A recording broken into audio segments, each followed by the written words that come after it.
CM sir, உங்களை நம்பி தானே ஓட்டு போட்டாங்க.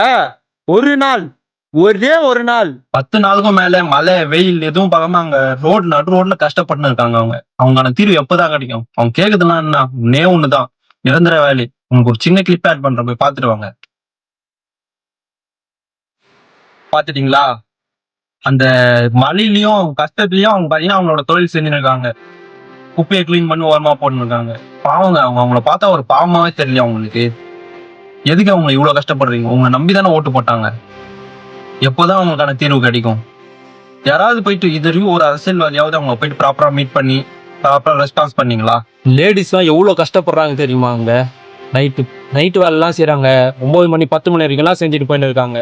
அவங்களும் ஒரு சேஃப்டிலாம் எதுவுமே யோசிக்காமல் அவங்களாம் நாடு சுத்தமாக இருக்கணும்னு சொல்லி எவ்வளோ க்ளீன் பண்ணின்னு அவங்களும் எவ்வளோ பொறுப்பாக இருக்காங்க. நீங்கள் மட்டும் ஏன் இவ்வளோ அலட்சியமாக இருக்கீங்க? மேயரு யாருமே அவங்களுக்கு சரியாக ரெஸ்பான்ஸே பண்ணல.